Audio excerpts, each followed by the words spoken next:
하나님의 말씀은 사무엘하 20장 23절부터 25절까지 그리고 21장 15절부터 17절까지 두 군데를 보도록 하겠습니다. 20장 23절부터 25절까지 같이 읽겠습니다. 23절부터 25절까지 같이 읽습니다. 요압은 이스라엘 온 군대의 지휘관이 되고 요야다의 아들 분야나는 그렛 사람과 블렛 사람의 지휘관이 되고 아도람은 감력관이 되고 아히룻의 아들 여호사밧은 사관이 되고 수아는 서기관이 되고 사독과 아비아는 제사장이 되고 15절부터 17절까지 21장 15절부터 17절까지 같이 읽겠습니다. 블레셋 사람이 다시 이스라엘을 치거늘 다윗이 그의 부하들과 함께 내려가서 블레셋 사람과 싸우더니 다윗이 피곤하매 거인족의 아들 중에 무게가 300세겔 되는 놋창을 들고 세 칼을 찬 이스비 부놉이 다윗을 죽이려 하므로 수리아의 아들 아비새가 다윗을 도와 그 블레셋 사람을 쳐 죽이니 그때 다윗의 추종자들이 그에게 맹세하여 이르되 왕은 다시 우리와 함께 전장에 나가지 마옵소서 이스라엘의 등불이 꺼지지 말게 하옵소서 하니라. 아멘. 다윗이 마지막 전투인 세바의 반란을 요압을 통해서 다 진압을 하고 그리고 예루살렘 성으로 복귀를 했습니다. 이제 모든 것을 다 제자리를 찾아가야 하는 그런 시점이 되었는데 이럴 때 가장 먼저 해야 될 일이 있는데 그 일은 이 일을 다시금 분담을 하고 그리고 맡은 일들을 분담함으로 인해서 나라 국가를 운영해가는 그런 것들을 하려고 합니다. 그러니까 국가가 혼란스러웠고 그리고 여러 가지 반란과 혁명이 일어났던 그런 아주 혼란한 시대에 그리고 난 다음에 다윗이 예루살렘에 복귀하고 복귀한 이후에 무엇을 먼저 시작해야 될까? 제일 먼저 시작해야 될 것이 조직을 분배하는 겁니다. 조직을 새롭게 사람을 새롭게 선택해서 자리를 만들어주고 그리고 그 조직에 맞게 일을 맡기는 그런 일들을 해야 됩니다. 얼마나 중요한 일인지 여러분 생각을 한번 해보십시오. 모든 것이 다 무너지고 다 깨어지고 흩어져 버린 그런 곳에서 이제 새롭게 나라를 다시 재건하려는 그런 입장입니다. 그럴 때 제일 먼저 우선적으로 해야 될 것이 있다면 바로 일을 나누고 분장하는 것이죠. 모든 것들을 지도자가 혼자 다 할 수가 없습니다. 규모가 크면 클수록 언제나 조직과 또 일을 분배하는 일이 얼마나 중요한지 모릅니다. 혼자서 일을 다 하려는 사람은 혼자서 일을 처음부터 끝까지 다 하려는 사람은 분명히 능력이 있는 사람이지만 그런데 다른 사람을 무능하게도 합니다. 혼자서 이것도 하고 저것도 하고 다 할 수 있는 하면은 혼자는 잘하지만 그러나 다른 사람을 무기력하게 만들어 버려요. 그래서 혼자 일을 잘하는 것이 중요한 것이 아니라 함께 잘하는 것이 더 중요합니다. 그래서 조직이라는 것은 교회든 가정이든 국가든 사회든 혼자 독특하게 일을 잘 처리하는 것보다도 함께 더 잘하는 게 더 중요하다는 사실입니다. 꼭 기억하시기 바랍니다. 혼자 잘하는 것보다도 함께 잘해야 돼요. 지난번에 제가 뉴스를 봤는데 인터넷에서 뉴스를 봤는데 아주 어떤 사람이 중년의 남자가 지하철을 타려고 가는데 그 구멍 사이에 다리가 싹 빠진 거예요. 그런데 지하철과 그 사이에 빠져서 다리가 빠지지 않는 거예요. 기차는 출발하려고 하고 있고 사람들은 막 탔어요. 그런데 다리가 빠지지 않으니까 방법이 없는 거예요. 그래서 기차가 지나가 버리면 다리가 잘려버리거나 사람의 목숨이 위태로운 그런 환경이었죠. 그때 한 사람이 달려가서 기차를 멈추었어요. 기차를 멈추고 지금 사람이 저 다리가 빠졌으니 잠깐 멈추라고 멈추고, 그리고 그 사람이 기차를 밀었어요. 미는 걸 보고서 기차 안에 있는 사람들이 바깥으로 무슨 일인가 싶어서 다 내렸어요. 다 내리고 전부 다 함께 모여갖고 기차에다가 손을 얹고는 함께 으쌰 으쌰 하면서 기차를 밀었어요. 과연 기차가 밀릴까 하고 사람들이 그렇게 힘을 다해서 밀었는데 그 기차가 움직이는 거예요. 그리고는 밀어내기 시작했고, 그리고는 다리가 빠질 만큼 그 공간이 나게 되었어요. 그 기차 안에 있는 사람 그리고 바깥에 있는 사람이 전부 다 바깥에 나와서 기차를 밀었기에 한 사람의 목숨을 구할 수가 있었던 겁니다. 너무 감동적이더라고요. 그래서 혼자 할 수 있는 일이 함께하며, 혼자 할 수 없는 일들은 함께하면 해낼 수 있구나. 함께 일하는 곳에서 공동체가 큰 일을 해낼 수 있다는 사실을 저는 실감했습니다. 지도력은, 정말 탁월한 지도자는요, 함께 일하도록 하는 지도자가 탁월한 지도자입니다. 혼자서 일을 다 처리하는 지도자가 아니라 함께 일하는 지도자예요. 다윗같이 유능한 사람, 10대 골리앗이라는 거대한 장수를 물리치고 젊어서 군대 장관 그리고 높은 직위까지 올라가서 왕의 자리까지 올라간 이 유능한 다윗 같은 사람도 국가를 다시 재건해야 된다라고 여겼을 때 제일 먼저 한 일이 뭐냐면 바로 조직을 갖추는 거예요. 함께 일할 사람을 세우는 거예요. 이 부분에서 다윗은 철저하게 한 사람 한 사람 검증된 사람을 세우고 그리고 조직을 정비했다는 겁니다. 오늘 본문은 바로 그런 사람들을 23절부터 26절까지의 이 내용은 바로 그런 사람들을 다윗이 세워서 조직을 갖추었다라는 것을 기록하고 있습니다. 23절에 요압 나오죠. 요압은 이스라엘 온 군대의 장관, 군대 장관, 그 지휘관이, 군대 지휘관이 되었다. 요압이라는 사람, 이 요압이라는 사람은 다윗이 보기에는 반항적인 기질을 갖고 있는 사람이에요. 그리고 요압은 다윗의 말을 사실 몇 번 어겼습니다. 아브넬을 죽이지 마라 그랬는데 아브넬을 죽였고, 압살롬을 살려주라고 했는데 압살롬을 죽였고, 또 오늘 지난주에 아마사를 칼로 수염을 잡고 그의 심장을 찔러서 죽인 사람이 바로 요압입니다. 요압은 다윗에게서 다윗의 말을 몇 번 어기고 또 그리고 그렇게 일을 했지만, 그런데 요압이 잘하는 게 있었어요. 그것은 바로 군사를 통솔하는 능력이 뛰어난 사람이었어요. 군사를 통솔할 수 있는 능력이 뛰어난 사람, 또 전장터에서 어떻게 전쟁을 하면 이길 수 있는가라는 전략과 기술을 겸비한 사람이었어요. 그래서 요압을, 그가 다윗의 명령을 두세 번 어겼지만 그의 능력을 그대로 높이 산 겁니다. 그래서 요압을 다시 군대 장관으로, 군대 지휘관으로 세우게 됩니다.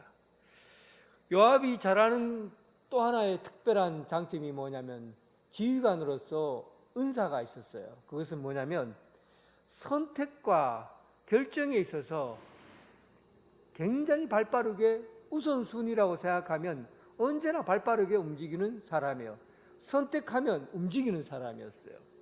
그러니까 지난번에 아마사가 자기가 다윗의 명령을 받았을 때 아마사는 느그적거리고 다윗이 오라면 와야 되는데 제 날짜, 제 시간에 오지 않으니까 아비새를 시켜서 그리고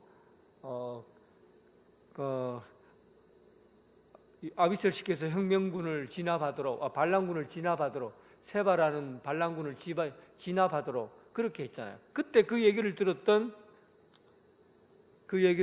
요압이 아마사가 오기 전에 아마사의 길목을 지키고 있다가 아마사의 자리를 빼앗아 버리죠.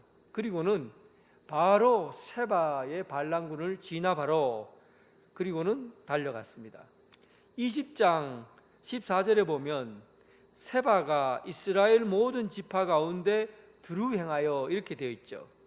그러니까 세바가 므낫세, 이사갈, 스불론, 납달리 지경에 가서 자기들과 함께 편이 되어 달라고 그렇게 움직였을 때 다윗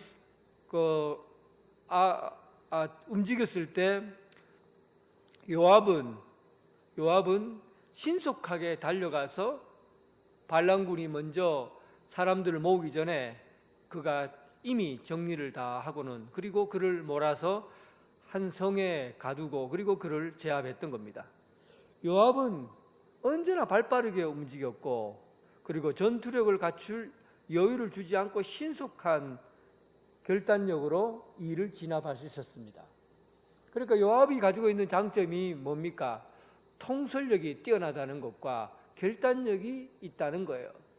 신속하고 통찰력이 있는 결단력을 가지고 행동하는 사람, 지휘관으로서 아주 적합한 자리입니다.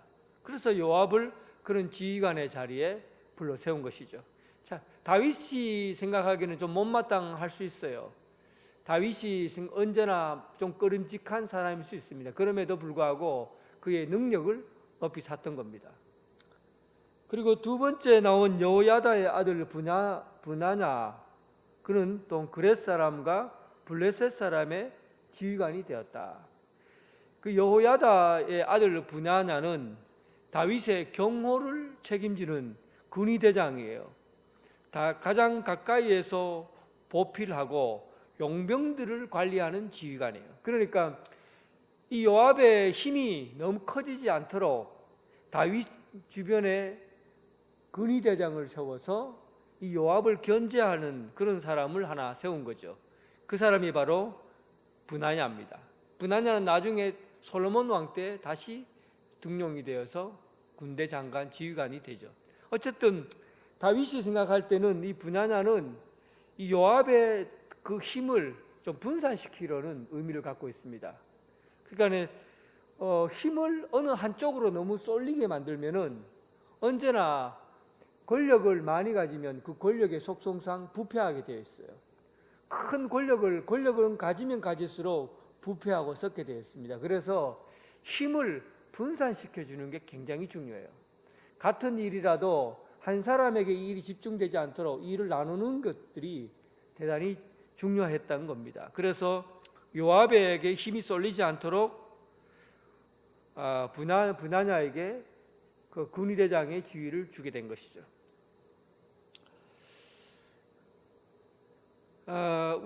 우리나라 고전에 보면 이런 이야기가 있어요. 왕들이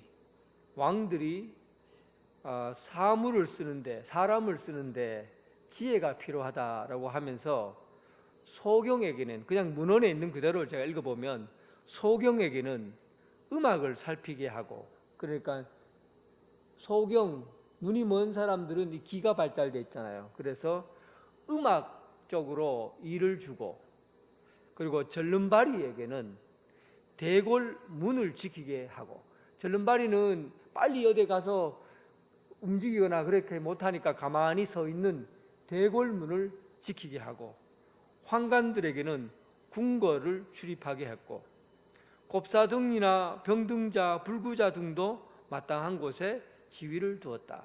이게 지혜로운 왕들은 약한 자라고 해서 일거리를 주지 않는 것이 아니라 약하고 힘이 없는 자들도 거기에 맞게 다 일을 맡겠다는 겁니다. 이게 선왕의 지혜예요. 지혜로운 왕들은 약한 사람이라고 해서 일을 안 하도록 내치는 것이 아니라 힘없고 약한 사람이라고 해서 일거리를 주지 않는 것이 아니라 그 사람만이 할 수 있는, 약한 사람이지만 그 사람만이 할 수 있는 그 일들을 맡겨서 일을 하게 하도록 했다는 겁니다. 특별하게 일을 잘하는 사람보다도, 특별하게 일을 잘하는 한 사람보다도 약하지만 힘이 없지만 모든 사람에게 일을 맡기는 것, 이것이 이 지혜라고 말하고 그리고 지도력이라고 말할 수 있습니다. 오늘 본문에 아도람이라는 사람이 나오는데, 이 아도람은 감력관으로 오늘 본문에 소개되고 있어요. 이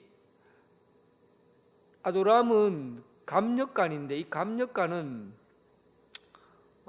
그러니까 노동력을 관리하는 거겠죠. 그러니까 건축을 하거나 이럴 때, 건축을 하거나 성전을 지었거나 성벽을 쌓을 때, 다윗이 여러 나라를 정복했잖아요. 정복하고 나서 거기서 그 사람들을 잡아와서 종으로 삼았습니다.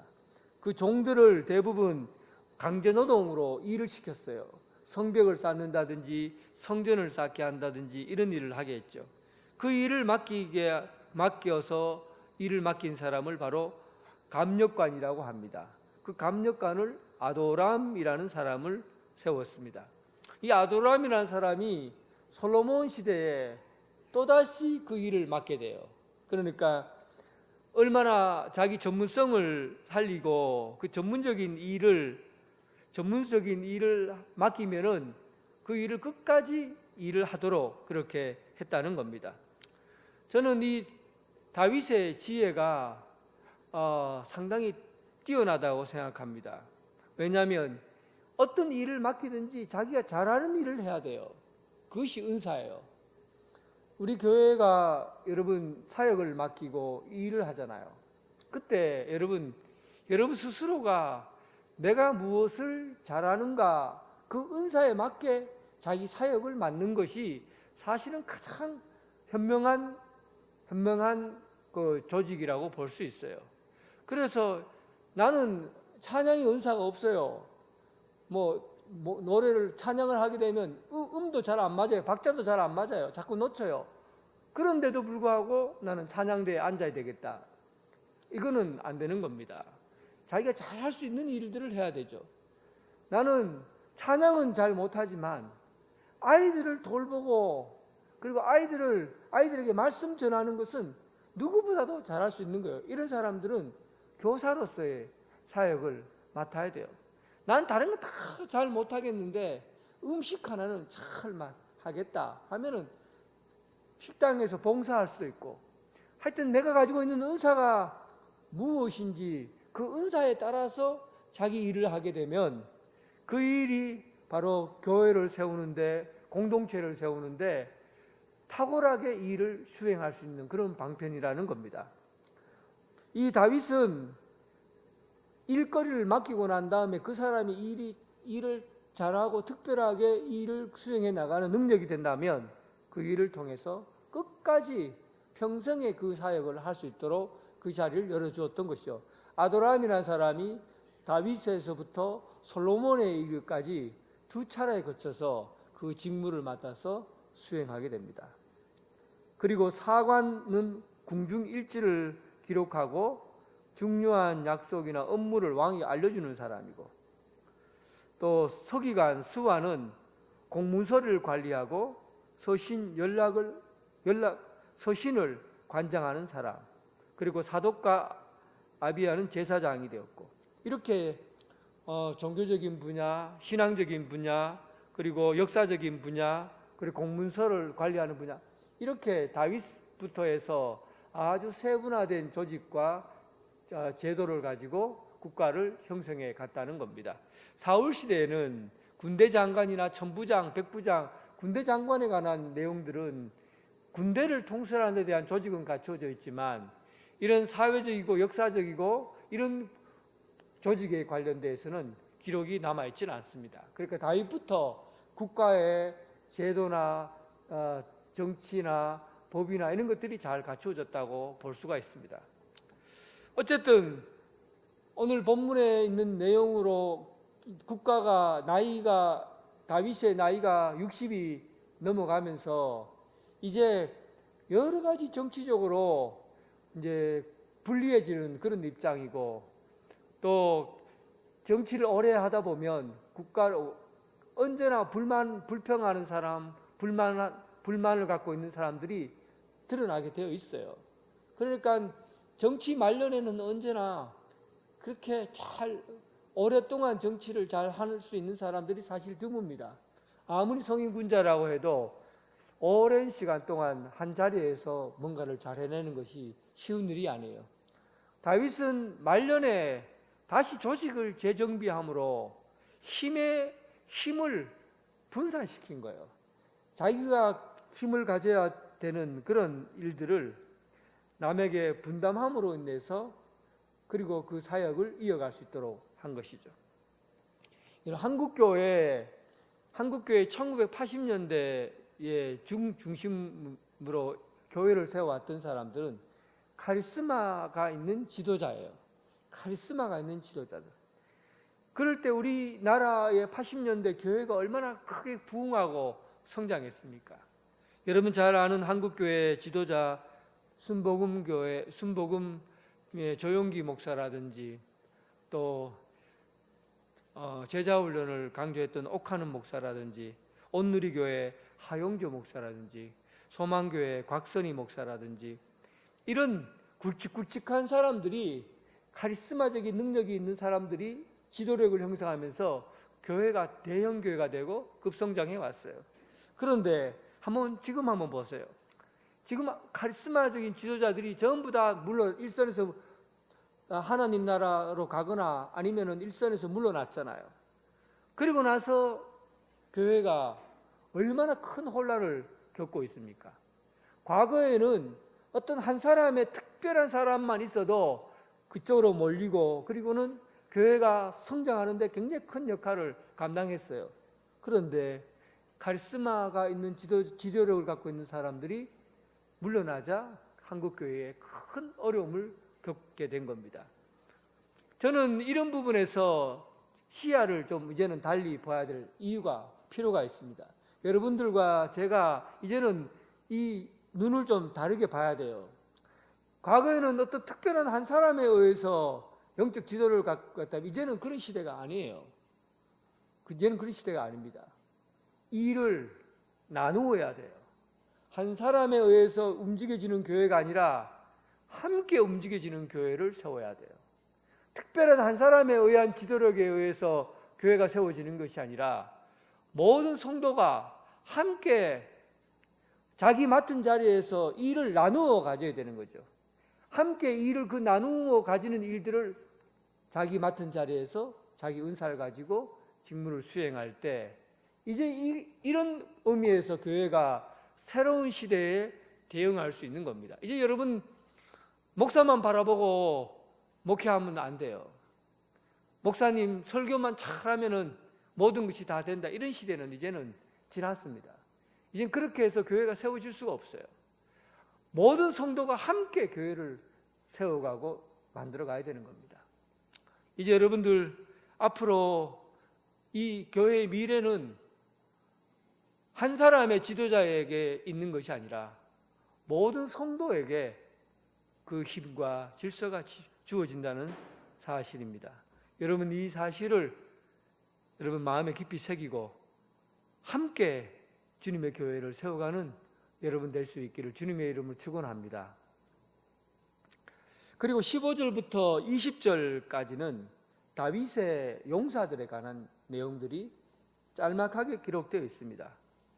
다윗은 조직을 잘 갖추어서 운영하는 사람이었고 또 더불어서 그와 함께 목숨을 함께 나누는 용사들이 있었어요. 저는 다윗은 참 어떻게 보면 다윗은 참 행복한 사람이라는 생각을 했어요. 여러분 어떻습니까?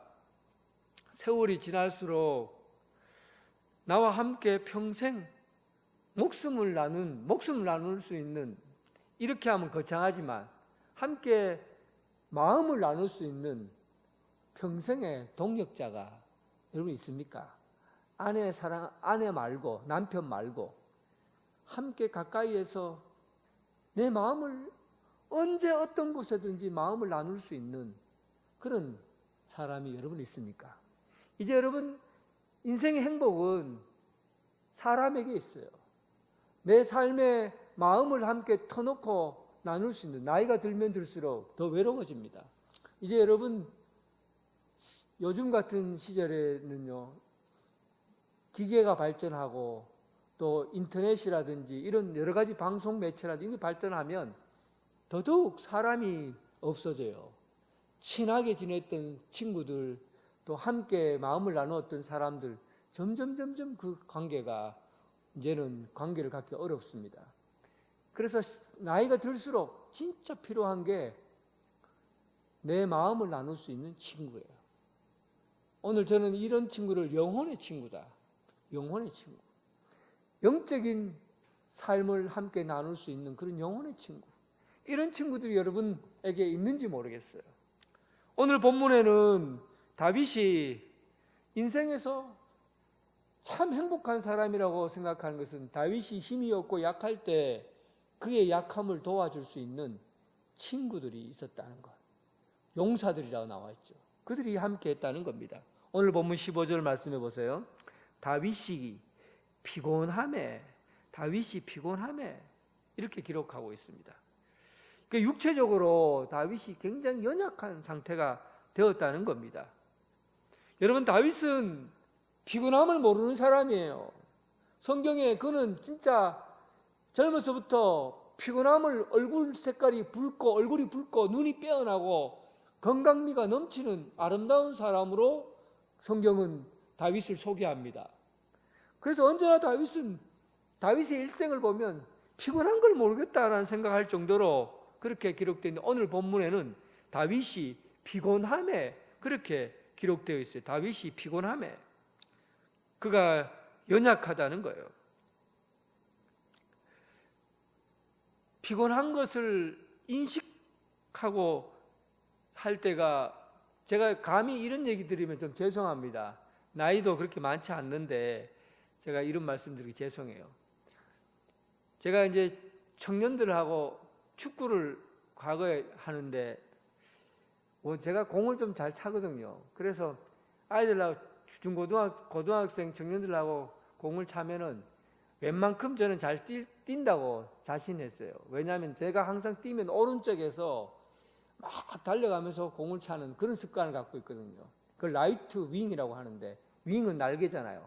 오른쪽 날개에서 발 빠르게 막 뛰고 다니는 사람이 라이트 윙이에요.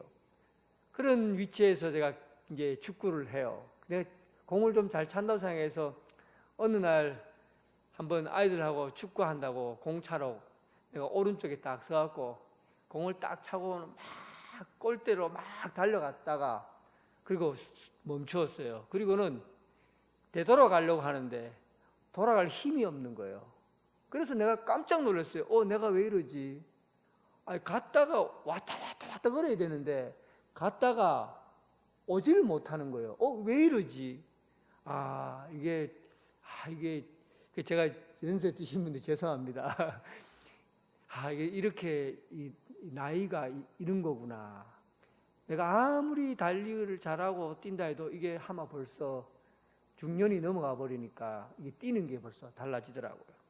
그래서 연약하다는 것은 부딪히면 경험이 돼요. 그전에는 생각으로는 막 산에도 그냥 1시간 만에 팍 올라갈 것 같고 막 날아다닐 것 같은데, 지금도 생각은 막 공을 차면은 엄청나게 뛰어다닐 것 같은데 막상 부딪혀보면 안 되더라는 겁니다. 그러니까 이 삶이 현장에서 탁 부딪혔을 때 내가 약해졌구나, 내가 이제는 힘이 떨어지는구나, 연약함을 경험한다는 거죠. 다윗이 피곤했어요. 다윗이 약해졌어요. 근데 그걸 어떻게 경험합니까? 전장에 막상 나가서 칼을 딱 들어보니까 옛날의 다윗이 아니거든요. 그 전에 젊었을 때는 전장터에서 막 아무리 해도 막 펄펄 날았는데 꿀 한 번만 딱 찍어 먹으면 막 날아다녔는데, 그런데 지금 딱 나이가 아마 벌써 60이 넘으니까 이게 칼을 딱 드니까 벌써 자기가 이게 내가 안 되는구나, 힘이 딸리는구나, 이걸 느낀 거예요. 본인이 약하다는 걸 알게 된 겁니다. 본인이 약하다는 걸 아는 순간 여러분 여기에 중요한 메시지가 담겨져 있습니다. 내가 참 연약하구나, 내가 참 힘이 딸리는구나, 이럴 때 내가 갈급하다는 사실을, 영적으로 뭔가를 내가 부족하고 약하다는 사실 속에서 내가 목마르다는 것을 알게 되는 겁니다. 이게 영적인 부분이에요. 영성이라는 것은 언제나 영적인 갈급함이라는 것은 내가 힘이 딸리는구나, 내가 부족하구나, 내가 연약하구나 느낄 때, 그때서야 공간이 생기는 거예요.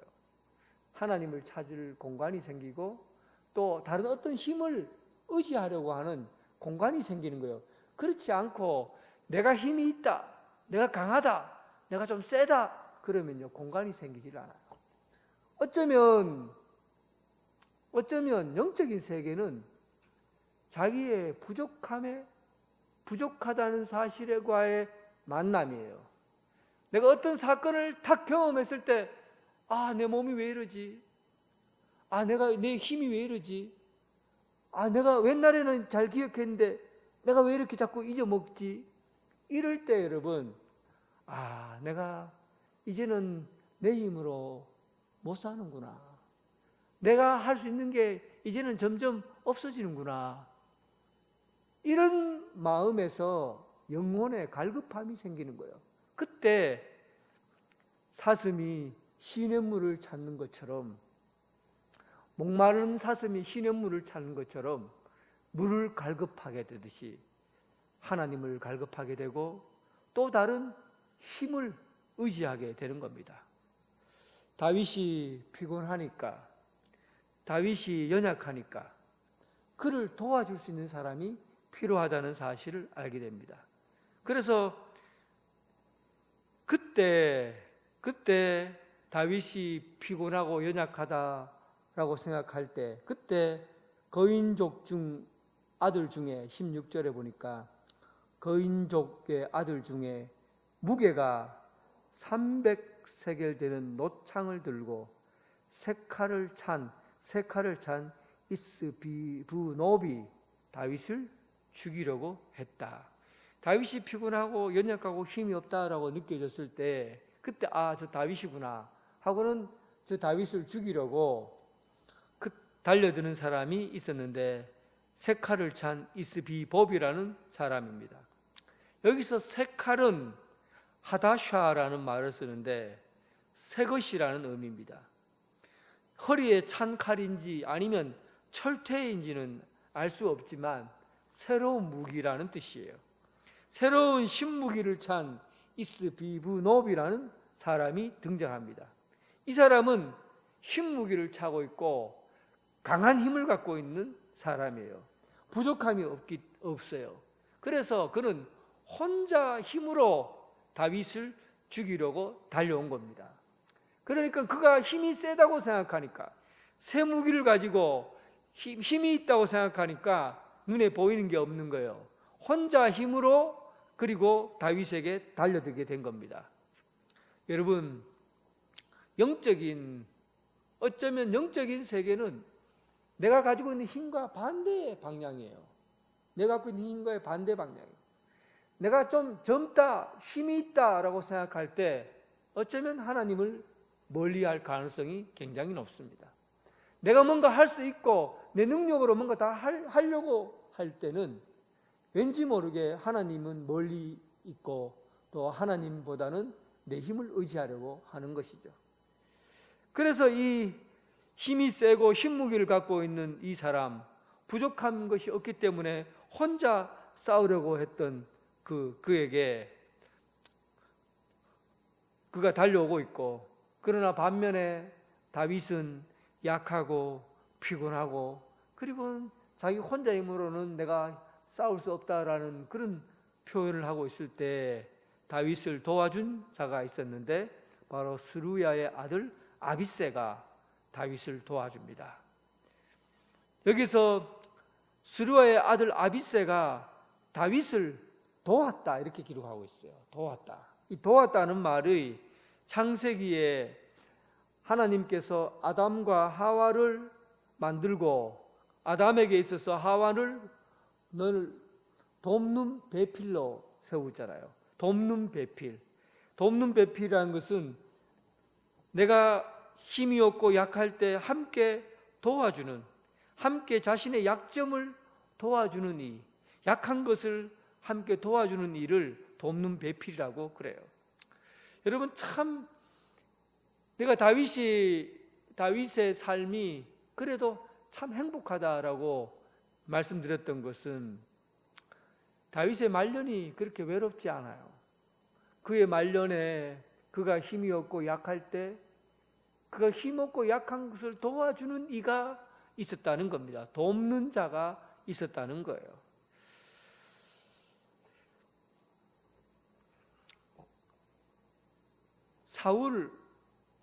사울이 불쌍하잖아요. 사울의 인생을 보면 참 불쌍하다는 생각을 드는 게, 사울 옆에는 그가 군사 힘이 있고 장수고 정말 능력이 있었지만 사울 옆에는 끝까지 그를 돕는, 생명처럼 귀히 여기고 보호해 줄 그런 부하가 없었어요. 사울은 언제나 끝까지 죽을 때까지 외롭게 살다가 외롭게 죽은 사람이에요. 사울의 생명을 아끼고 그가 약할 때 함께 도와줄 용사가 없었고 친구가 없었다는 사실입니다. 어떻게 다윗은 옆에서 도와주는 사람이 있고 사울은 그런 사람이 없었을까? 여러분, 다윗에게 좋은 사람이 있었던 것은 다윗이 하나님께 잘했기 때문에 그렇습니다. 이게 참 놀라운 진리예요. 사람과의 관계가 좋은 것은 하나님과의 관계가 좋기 때문에 사람과의 관계가 좋은 거예요. 다윗이 하나님께 충성을 다했기 때문에, 하나님께 충성을 다했기 때문에 백성들이, 그리고 함께 다니는 사람들이 그의 하나님께 대하는 태도를 보고 다윗에게 충성을 다한 겁니다. 가정에서 자녀들이 어떻게 부모에게 효도를 하고 부모를 잘 섬깁니까? 아마도 여러분, 그 부모가, 그 아버지가, 그 아버지의 아버지의 어머니를 잘 섬기고 또 잘 돌보는 그런 것을 본 자식들이, 아, 우리 아버지가 할아버지인데 저렇게 잘하네, 할머니인데 저렇게 잘하네, 아, 저렇게 해야 되는구나 라는 것을 보면서 자녀들이 자라면요, 그 자녀들은 절대 부모를 배신하지 않습니다. 부모에게 효도를 다하고 부모에게 잘 대해줍니다. 왜 그렇습니까? 그 아버지 엄마가 아버지에게 하는 모습을 봤기 때문에 그것을 보고 자기들이 하는 거거든요. 마찬가지로 다윗이 뛰어난 장수임에 불구하고 다윗은 언제나 하나님께 충성을 다했어요. 어떤 일이든지 간에 하나님께 기름 부은 받은 자들에 대해서는 절대 내 마음대로 하지 않는다. 또 하나님의 말씀이라고 하면 언제나 내가 그 말씀대로 순종하고 지키고, 하나님께서 원치 않는 안 한다. 그리고 하나님 앞에 범죄했을 경우에는 내가 그 어떤 왕이라도 체면불구하고 철저하게 하나님 앞에 회개하고 기도하는 그런 장면들을 부하들은 알고 있었습니다. 그걸 본 거예요. 그러니까 하나님께 대하는 태도를 통해서 그의 부하들이 다윗에게 충성을 다하는 겁니다. 오늘 여러분, 우리가 함께 성도들이 함께 모여서 함께 교회라는 공동체 안에 우리가 모여 있습니다. 이 성도들의 이 모임이 교회예요. 그런데 이 교회가 어떤 모임으로 교회가 되어야 됩니까? 여러분, 서로에게 영혼의 친구처럼 함께 약한 것을 돌봐주고 함께 나누는 그런 성도가 되어야 되지 않겠습니까? 그러려면 여러분들이 하나님 앞에 어떤 방법과 어떤 태도를 취하냐에 따라서 여러분들의 사람과의 관계도 또 달라진다는 사실입니다. 제일 먼저는 하나님을 사랑하는 것이요. 하나님을 사랑하면 자연적으로 이웃을 내 몸과 같이 사랑하게 되는 겁니다. 먼저는 하나님에게요. 그리고 사람에게입니다. 그러니까 이 모든 것들이 전부 분리된 것이 아니라 우선은 우리의 삶이 하나님과의 관계에서 모든 인간관계의 구성이 모양이 갖춰지게 된다는 사실입니다. 오늘 여러분 크게 한번 말씀을 정리하고 마치겠습니다. 다윗에게 있어서 나라를 새롭게 재건하는데 가장 중요한 게 뭐였습니까? 조직을 만드는 겁니다. 조직을 세우고 조직에 맞게 사람을 세우는 거예요. 사람을 잘 세워야 혼자 일하는 것이 아니라 함께 일할 수 있는 공동체를 세워갑니다.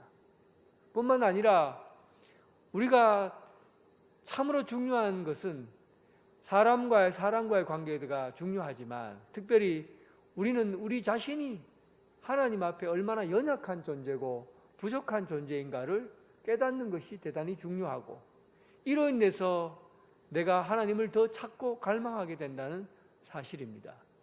그리고 우리가 하나님 앞에 충성을 다하고 순종하면 더더욱 영적인 친구, 영적인 함께 할 수 있는 동력자들이 우리 주변에 많아지게 될 것이고 그러면 이 교회 공동체 또한 여러분들의 가정이 하나님께서 원하는 그런 아름다운 공동체로 세워져 가리라 믿습니다. 주님께서 세우는 아름다운 교회, 복된 교회 이런 공동체로 세워지는 여러분 되시길 주님의 이름으로 축원합니다. 기도하겠습니다. 하나님 아버지, 오늘 우리가 교회를 움직여가고 세워갈 때 혼자 힘으로 교회가 세워지고 움직여가는 것이 아님을 우리는 압니다. 모든 성도들이 하나님께서 주신 은사에 따라서 맡은 바 충성을 다하게 하시고 또 우리가 세월이 가고 시간이 갈수록 언제나 부족하고 연약하다는 사실을 깨달아 하나님 앞에 우리 자신을 내어놓게 하시고 더욱더 하나님을 구하고 찾게 하여 주옵소서. 함께 한 길 가는 우리 여기 함께한 성도들이 서로의 약점을 서로 돌봐주고 협력자가 되고 동력자가 되어 서로 함께 주님의 길을 가는 아름답게 동행하는 성도의 삶이 되게 하여 주옵소서. 예수님 이름으로 기도드립니다. 아멘.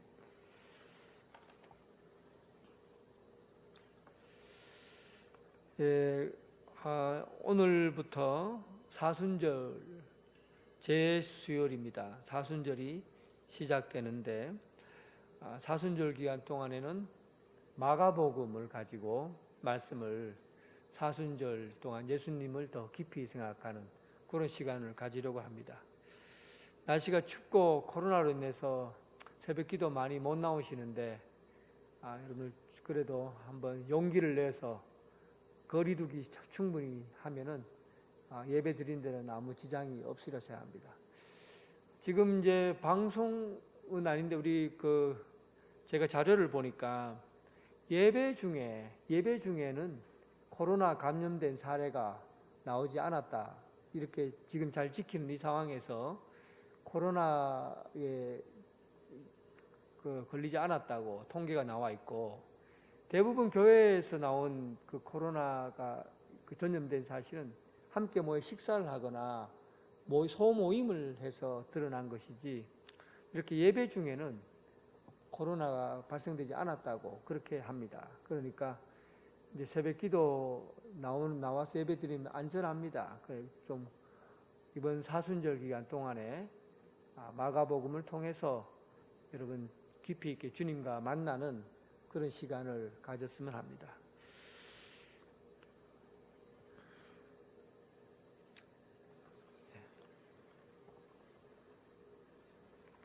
찬송가 315장입니다. 315장.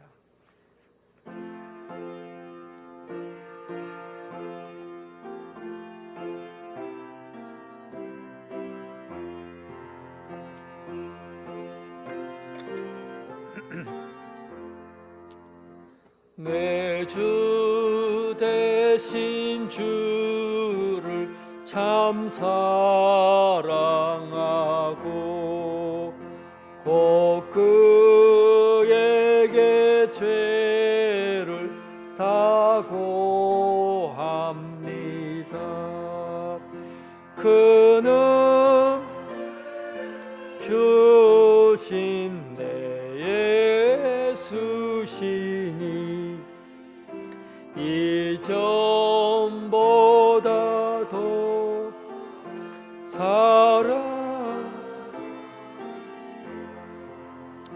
주 날 사랑하사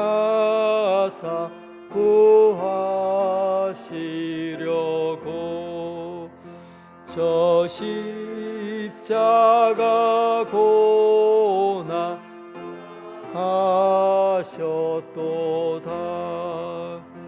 그가 시관 쓰신 내 주 배우니 이전보다 더욱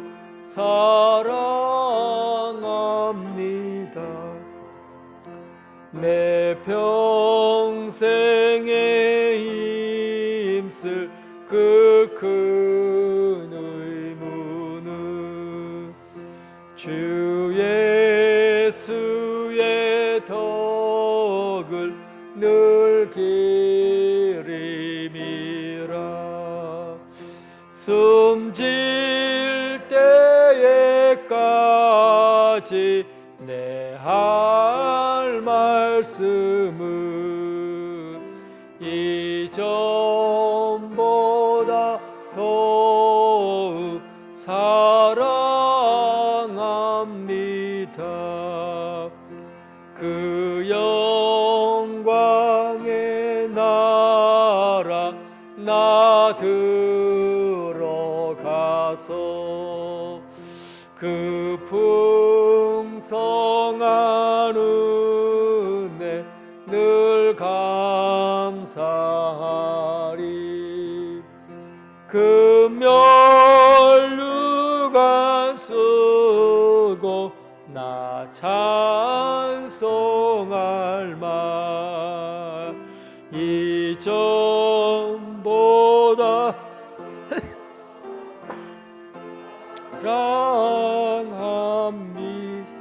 사랑합니다. 주님 가르치신 기도로 예배를 마치겠습니다. 하늘에 계신 우리 아버지, 아버지의 이름을 거룩하게 하시며 아버지의 나라가 오게 하시며 아버지의 뜻이 하늘에서와 같이 땅에서 이루어지게 하소서. 오늘 우리에게 일용할 양식을 주시고 우리가 우리에게 잘못한 사람을 용서하여 준 것 같이 우리의 죄를 용서하여 주시고 우리를 시험에 빠지지 않게 하시고 악에서 구하소서. 나라와 권능과 영광이 영원히 아버지의 것입니다. 아멘.